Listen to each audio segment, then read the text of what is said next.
Hello everyone, welcome to my channel. Keep it simple but significant. I am your host Sasi. Let us start today's discussion.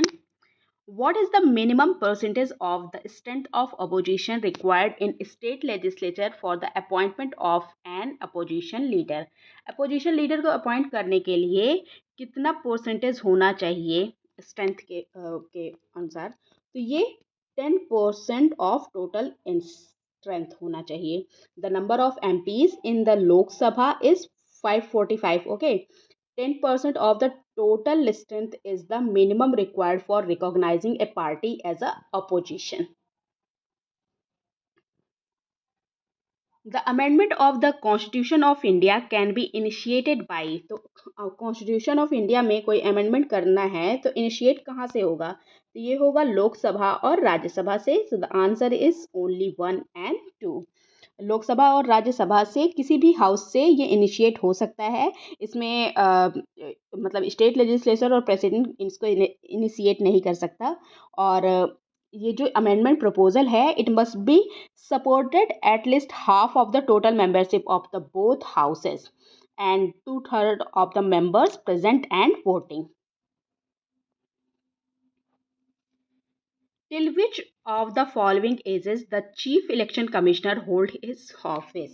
तो chief election commissioner जो हैं वो अपने office को कब तक hold करते हैं? तो ये है 65 years of as.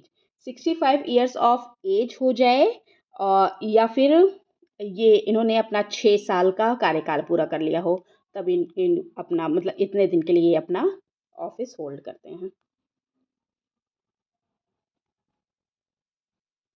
Next question.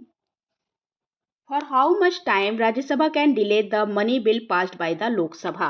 Lok Sabha के द्वारा मनी बिल को पास कर दिया गया है तो राज्यसभा अपने पास कितने दिन तक रोक सकता है? तो राज्यसभा रोक सकता है केवल 14 दिन के लिए. Rajya Sabha may not amend money bills but can recommend amendments. Okay, amendments उसमें रिकमेंड कर सकते हैं. और जब ये लोकसभा के पास वापस जाएगा 14 दिन बाद तो लोकसभा इनके रिकमेंडेशन को मान भी सकता है और नहीं भी मान सकता है.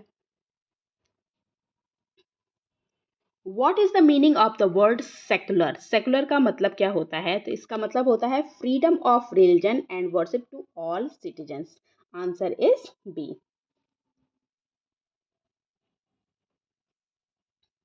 Right to service is an important part of which among the following bills or act? तो राइट टू सर्विस जो है ये इम्पॉर्टेंट पार्ट है किस बिल या एक्ट का? तो ये इम्पॉर्टेंट पार्ट है राइट टू इन्फॉर्मेशन एक्ट का. Right to service is an important part of right to information act. The right to information act जो पास हुआ था 2005 में इसके अंतर्गत आता है. Prime Minister's 15-point program in India is related to which among the following segments of society? Prime minister 15-point program India के किस सेगमेंट ऑफ सोसाइटी से रिलेटेड है? तो ये रिलेटेड है माइनॉरिटीज से. Answer is B. ओके, और ये जो प्रोग्राम है ये एम करता है to ensure that the benefits of various government scheme for the underprivileged reach the disadvantaged section of the minority community. The registration of voters is responsibility of which among the following? Voters का registration करवाना किसकी responsibility होती है? तो ये होती है election commission की responsibility. Answer is C.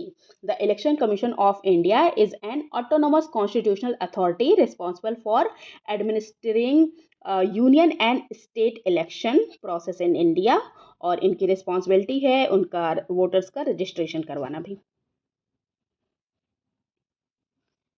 Which among the following is in concurrent list? कौन सा इसमें है जो कॉन्करेंट लिस्ट में आता है?